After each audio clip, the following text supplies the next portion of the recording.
Diceritakan dulu ada satu orang punya utang 500 dinar.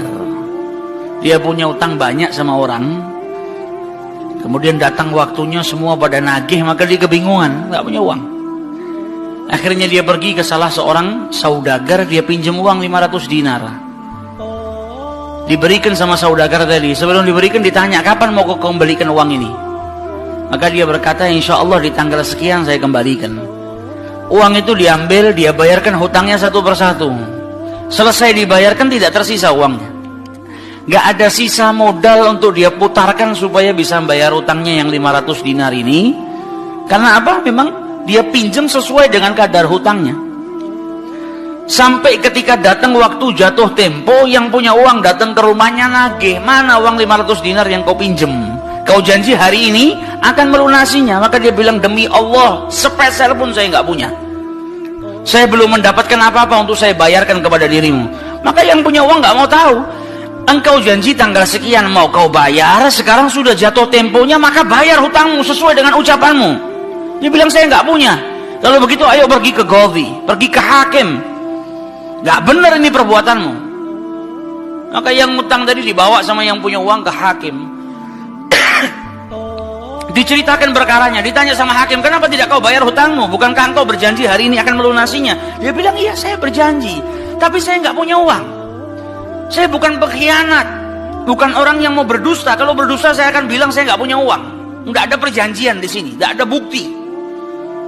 Tapi saya ngaku kalau saya punya hutang dan hari ini saya nggak punya uang untuk saya bayarkan. Maka Qadhi berkata, apa kalau begitu kau melanggar janjimu, maka engkau harus dihukum, engkau harus dipenjara. Maka yang utang tadi bilang apa? Kalau begitu ya sudah, kalau memang hukumannya saya harus dipenjara karena saya nggak bayar utang, ya sudah saya terima. Tapi tolong berikan saya waktu 1 hari. Saya mau kembali ke rumah saya mau izin dengan istri dan anak-anak saya. Besok saya akan kembali ke sini lagi dan masukkan saya ke dalam penjara. Maka sang hakim berkata apa? Bagaimana mungkin saya bisa percaya dengan dirimu? Siapa yang menjamin dirimu? Kalau ada yang menjamin kau bakal kembali ke sini, maka saya lepaskan. Dia bilang, ya Qadhi, kalau saya niat lari, sudah dari kemarin-kemarin saya lari. Kalau saya niat lari, saya nggak datang ke sini. Maka percayalah saya akan kembali di esok hari. Maka kata Qadhi, jaminannya apa? Akhirnya lelaki tadi bilang apa? Jaminannya yang menjamin saya adalah Rasulullah SAW. Maka sang hakim bingung. Maksudmu yang menjamin Rasulullah ini bagaimana? Dibilang, ya hakim, kalau saya besok nggak kembali ke tempat ini, saya bersedia ditolak menjadi umatnya Nabi besar Muhammad SAW. Ini tidak main-main sumpahnya. Dan ini bukan sembarang orang, memang orang yang soleh. Dia bilang, berikan saya waktu sebentar, saya kembali kepada keluarga saya pamit dengan istri saya, besok saya kembali. Saya bersumpah dan saya siap dikeluarkan dari umatnya Rasulullah, nggak dianggap sama Rasulullah kalau sampai saya berdusta. Maka si hakim tadi mendengar sumpahnya seperti ini, akhirnya dipercaya, kalau begitu kembalilah. Maka dia kembali ke rumah, dia ceritakan kepada istrinya, dia minta izin sama istrinya, suamimu ini mungkin besok di penjara karena nggak bisa bayar utang. Kata istrinya, kalau kau dihukum penjara, terus apa yang bisa membuatmu keluar sekarang ini? Kok tidak langsung di penjara, kok bisa kembali ke rumah? Kata suaminya, karena saya mendapatkan jaminan. Dari siapa? Dari Rasulullah. Dia ceritakan, saya bersumpah kalau saya nggak kembali di esok hari, saya rela tidak dianggap sebagai umatnya Rasulullah SAW. Maka istrinya berkata, selagi engkau ini mendapat jaminan dari Rasulullah atau kau menjaminkan Rasulullah SAW, maka ayo kita perbanyak sholawat. Semoga Nabi besar Muhammad SAW benar-benar menjamin dirimu. Sholawat itu manfaatnya besar. Sholawat ini berkahnya luar biasa. Maka si suami sama si istri kemudian diperbanyak sholawat, membaca sholawat yang sangat banyak sampai mereka akhirnya tertidur. Yang laki yang punya utang tadi ketika tidur mimpi berjumpa dengan Rasulullah SAW. Dan Nabi dalam haditsnya telah bersabda, man ra'ani faqad ra'ani haqqa. Siapa yang mimpi berjumpa dengan diriku, maka sesungguhnya itu aku. Karena syaitan gak bisa menyerupai Nabi besar Muhammad SAW. Dan orang yang dalam hatinya ada mahabbah, orang yang rindu, orang yang membersihkan dirinya, orang yang memang benar-benar ingin berjumpa dengan Rasul SAW, akan diperjumpakan oleh Allah Subhanahu Wa Taala dalam mimpinya ataupun dalam keadaan yaqdzatan. Karena Nabi pun menjelaskan ada orang-orang yang bisa melihat Rasulullah SAW dalam keadaan sadar. Sebagaimana dulu diriwayatkan ada seorang santri kepingin ketemu sama Rasulullah, pingin mimpi. Tanya sama gurunya, sama kiainya, ajarkan kepadaku caranya mimpi ketemu Rasulullah itu bagaimana. Kata kiainya, apa gampang. Nanti malam kau makan ikan asin yang banyak, setelah makan jangan minum, kau tidur. Maka dia bingung, apa hubungannya ikan asin dengan mimpi ketemu Rasulullah? Praktekkan.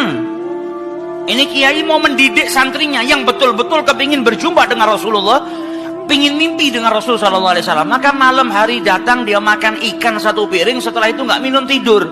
Bangun tidur, dia pergi ke gurunya, marah, mana saya nggak ngimpi ketemu Rasulullah. Kata gurunya, apa yang kau impikan? Kau mimpi ngelihat apa? Kata santri tadi, saya mimpi ngelihat laut, ngelihat sungai, ngelihat hujan, ngelihat air terjun. Kata gurunya, karena sebelum tidur yang kau rindukan adalah air. Kau makan ikan asin sehingga kau kehausan. Yang kau rindukan dan kau dambakan air. Maka apa yang kau rindukan dan apa yang kau dambakan datang dalam mimpi. Coba setiap kali kau tidur kau rindu dengan Rasulullah. Coba setiap kali kau tidur kau ingin sekali dan minta sama Allah Subhanahu Wa Taala akan diperjumpakan dengan Rasul Sallallahu Alaihi Wasallam. Maka kau akan diperjumpakan dengan Nabi besar Muhammad Sallallahu Alaihi Wasallam. Nah, ini yang diajarkan sama para ulama. Ini yang punya utang tadi mimpi ketemu Rasulullah Sallallahu Alaihi Wasallam. Dalam mimpinya apa kata Rasulullah? Kau jangan takut, jangan gelisah. Orang yang mahabbah, baca sholawatnya bukan sekedar baca, tapi baca dari lubuk hatinya, baca dengan penuh kecintaan. Mimpi berjumpa dengan Rasulullah dan berkahnya sholawat tadi bisa menyelamatkan orang, hajat-hajatnya bisa dikabulkan, dapat pertolongan dari Allah Subhanahu Wa Taala. Maka dalam mimpinya Rasulullah bilang apa? Besok pagi kau pergi, idhab ilal wali, pergi ke gubernur di tempatmu itu. Bilang sama gubernur tadi, Rasulullah mengucapkan salam kepadamu. Dan sampaikan kepada si gubernur, kalau setiap hari dia bersolawat kepada Rasulullah sebanyak 1000 kali, itu solawatnya sampai kepada Nabi Muhammad. Dan sampaikan kepada si gubernur, tadi malam dia itu kebingungan, baca solawat sudah 1000 atau belum.